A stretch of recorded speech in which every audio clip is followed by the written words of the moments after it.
Bueno, todo lo que hay que saber y que venimos hablando a lo largo de estas 2 semanas están relacionados con el Ministerio Público Fiscal, la elección de el fiscal general, del procurador general, que es el jefe de todos los fiscales, y que mucho estamos hablando y que la política está hablando porque se quiere modificar la ley para poder elegir el procurador, no con las 2/3 partes que se preveía hasta hoy, que eran la necesaria, sino con la mayoría simple, es decir, la mitad más uno de la Cámara.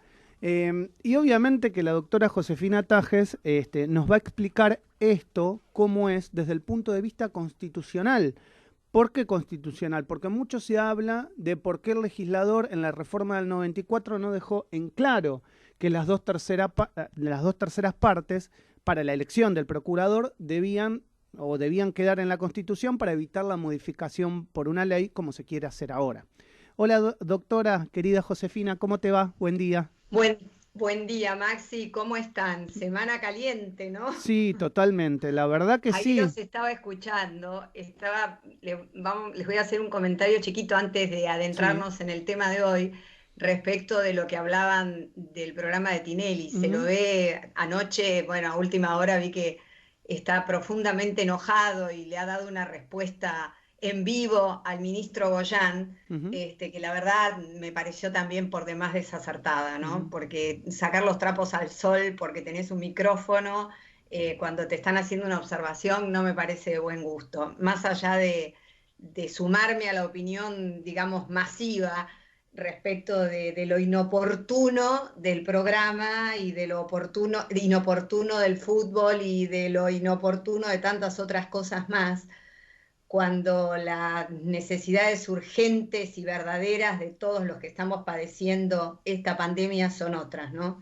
Totalmente, Así que porque bueno, además, pero Josefina, vos sos una mujer que entendés mucho del teatro en la Argentina, y vos bien sabés que hay un montón de artistas que no pueden ir a trabajar y que los teatros no abren, no solo los comerciales, que la están pasando mal también, sino los independientes también. Entonces, digamos, la situación es muy compleja no para no cumplir los protocolos, lo que estoy seguro que se hace, sino para mostrarle a la gente que hay un cierto grado de normalidad cuando hay gente que no lleva un peso a su casa porque tiene el teatro cerrado o porque tiene el comercio exactamente, cerrado. exactamente, hay cientos de miles de actores, directores, los productores, o sea, hace falta solamente ver las apariciones en los medios de Carlos Rottenberg para darse cuenta de lo que están padeciendo, pero muchos, el Lino Patalano, particularmente yo sé lo que estaba ocurriendo en el Maipo con un espectáculo que se estrenaba traído de Broadway, con 14 actores arriba del escenario y bueno, y todo suspendido digamos, la pérdida económica que esto representa y que realmente en el peor momento de la pandemia, donde estamos padeciendo 700 muertes, perdón, 700, sí, muertos por Muertes, día, sí, sí. 70.000 ya, y nadie se hace cargo de esto. Y Tinelli aparece en televisión como si acá no pasara nada. Realmente estamos asistiendo a una situación muy engorrosa, muy triste y lamentable, porque la verdad que los argentinos somos el país del todo vale y no nos podemos desprender de eso. Lamentablemente no. Pero bueno, Bueno, y hablando este, del todo vale o del todo no debería valer, vamos a ver y vamos a analizar el Ministerio Público Fiscal. ¿Qué es, cómo quedó constituido a partir de la reforma del 94 y qué es lo que se está queriendo hacer? perfecto. Mira, antes de empezar en el análisis profundo del ministerio, te quiero hacer un comentario que esta mañana, muy temprano, leyendo los diarios, la verdad que vi como una luz, porque la cúpula opositora se reunió ayer digamos, en una reunión por Zoom, porque lo que quieren es garantizar que van a aportar sus votos en la Cámara Alta para que se apruebe la nominación de Rafecas. Vos sabés que a Rafecas lo propuso el presidente Sí. el año pasado, y la realidad es que, bueno, si de lograr la mayoría en la Cámara Alta con la ley que tenemos vigente, digamos que no tendría sentido o por lo menos el partido oficialista debería retirar el intento de esta modificación, ¿no? Así que creo que por ese lado podríamos tener algunas novedades en el día de hoy, Alguna ¿no? fumata de la paz, digamos. Exacto, exacto. Ahora, analizando lo que se quiere hacer con la ley, digamos, con el proyecto de ley que fue aprobado en el Senado, no nos tenemos que olvidar de esto, en noviembre del 2020 Ujú. y que ahora se impulsa nuevamente en la Cámara de Diputados el oficialismo, es importante señalar que en la Constitución de 1994, en su artículo 120, se estableció que el Ministerio Público debe ser un órgano independiente, con autonomía funcional y autarquía financiera. ¿Por qué te remarco tanto esto, Maxi? Porque hasta la Constitución del 94 existía esta duda de si el Ministerio Público Fiscal dependía del Poder Ejecutivo o dependía del Poder Judicial. A partir del 94 quedó clara su autarquía y quedó clara su autonomía funcional. Esto es muy importante señalarlo porque realmente con la modificación que se intenta, esto digamos que estaría lesionado. Y ahora te explico por qué. Eh, Obviamente que la función que tiene el Ministerio Público Fiscal es la de, digamos, promover la actuación de la justicia en defensa de los intereses de toda la ciudadanía. Entonces, ya nomás, si tenemos en consideración cuál es la función del ministerio, es importante su autonomía y su autarquía. Y Ahora bien, nosotros en la hagamos un puntito actualidad, acá. para Hagamos, nombrar al procurador, lo que necesitamos es que el Poder Ejecutivo designe con acuerdo del Senado en sus 2/3 de sus miembros. Con la reforma lo que se intenta es reducir esa mayoría a la mitad más uno. perfecto, te comprendo. Hagamos un punto acá para que comprenda la gente que por ahí no está en el, digamos, en lo puntilloso del derecho. Vos recién me decías que la función del Ministerio Público Fiscal, siendo autárquico e independiente, es defender los intereses de la ciudadanía.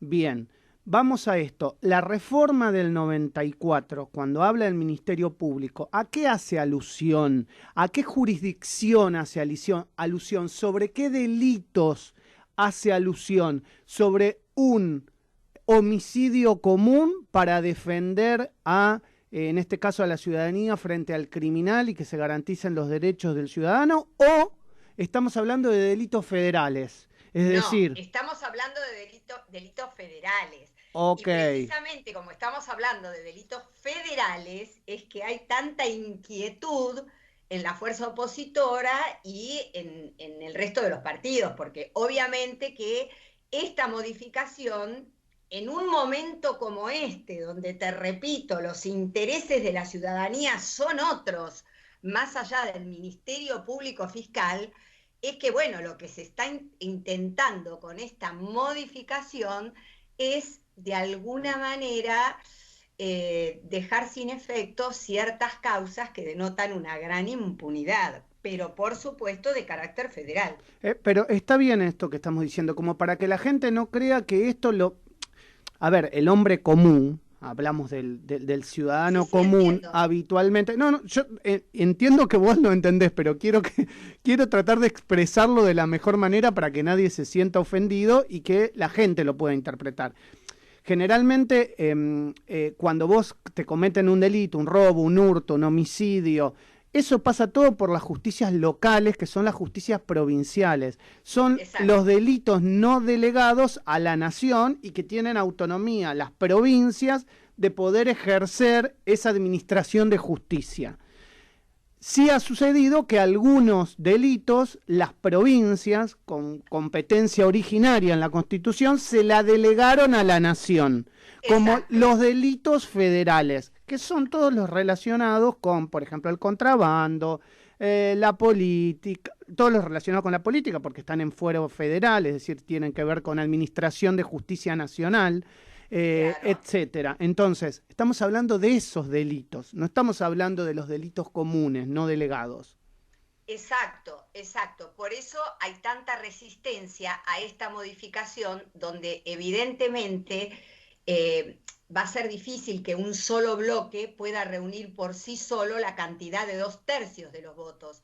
No ocurre lo mismo si vos lo dejás librado a la mitad más uno. ¿Se entiende Sí, sí, lo que te entiendo, quiero yo entiendo decir? perfectamente, entiendo O perfectamente. sea, lamentablemente, si se aprueba esta modificación, el bloque correspondiente al oficialismo, actualmente mayoritario en el Senado, podrá por sí solo prestar acuerdo al candidato, sin necesidad de consenso del resto de los senadores, por ejemplo, ¿entendés? Y lo Au- mismo. Ahora, ¿por qué no se dejó estipulado en la Constitución que, digamos, esta elección tenía que ser por las 2/3 de la Cámara? Bueno, ¿cómo no se dejó estipulado? ¿Vos decís en la del 94? Exacto. No, en la del 94 te exige, bueno, claro, te exige que sea por las 2/3 de los votos. Ujú. La que te está planteando, la modificación actual plantea la mitad más uno, que es Está bien. considerablemente inferior. Bueno, está bien. Entonces, la pregunta es capciosa, pero es correcta. En realidad la hice mal yo. Entonces, ¿eso no sería inconstitucional que vos por una ley vayas a modificar la Constitución Nacional? Bueno, esta es no solamente esto sería inconstitucional, porque vos tenés que pensar, a ver, primero y fundamental, toda ley que debilite o perjudique el poder, por ejemplo, en este caso de los fiscales, porque estamos hablando del Ministerio Fiscal, toda ley que lo debilite o lo perjudique es inconstitucional, Ahí está, pero es un principio de derecho, ahí está, ¿comprendés? ahí está. A eso quería llegar. Entonces, vos Claro, estaríamos la modificando por una pregunta quizás ley, no te la interpreté yo. estaríamos modificando por una ley una base constitucional. Exactamente, estaríamos modificando por esta ley, pero bueno, esta razón es la que hace que, bueno, una vez más, un intento de modificación de legislación en tiempos de pandemia vaya a terminar en la Corte.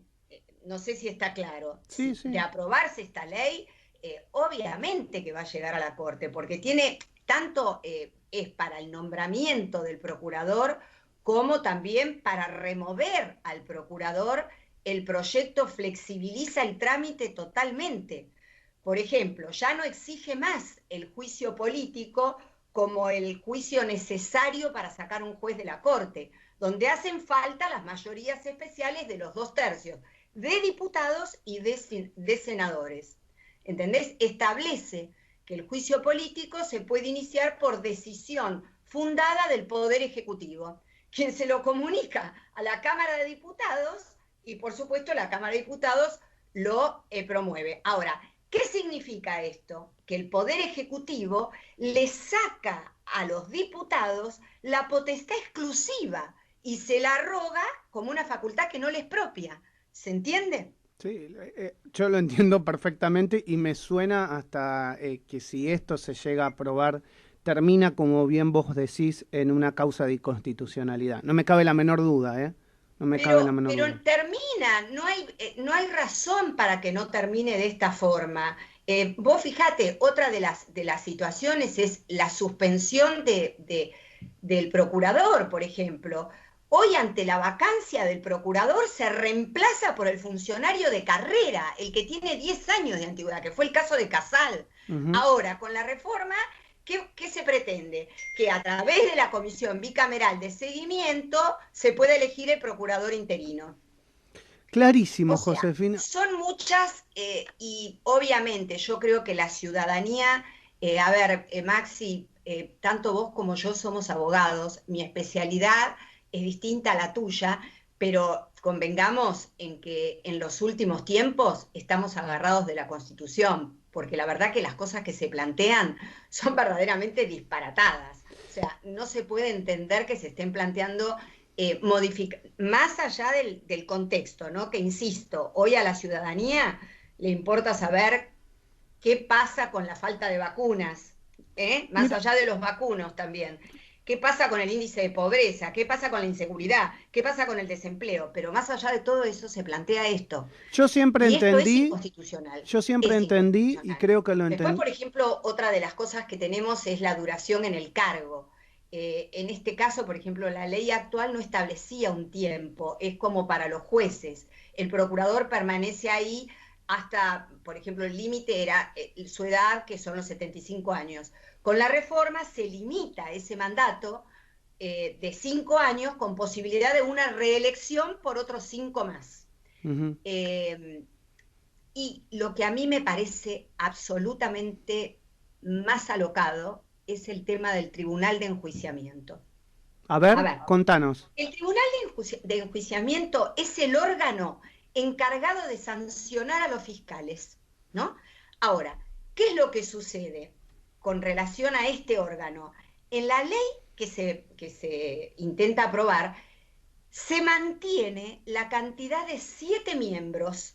Ahora, ¿qué pasa? Lo que aumenta en la ley es la representación de sectores vinculados con la política partidaria. Mm, O exacto. sea, que vas a tener de los 7 representantes, actualmente tenés 2 que están por ese andarivel. Con la reforma vas a tener 4 de los 7. Entendí. O sea, es Perfecto. absolutamente inconstitucional, Maxi. Esto es como los anuncios que hicimos respecto de los DNU anteriores y los que la verdad que tenía para analizar hoy, que era el tema de la ley que también se promueve para dar potestades extraordinarias al presidente, pero dada la urgencia de esta nueva presentación, lo dejamos para No, lo otro dejaremos jueves. seguramente para la semana que viene, pero bueno, te quiero agradecer, como siempre hago, porque me da la sensación de que esto que vos hacés, que es de tomarte la molestia de leer las leyes, de analizarlas, de alguna manera amalgamarlas y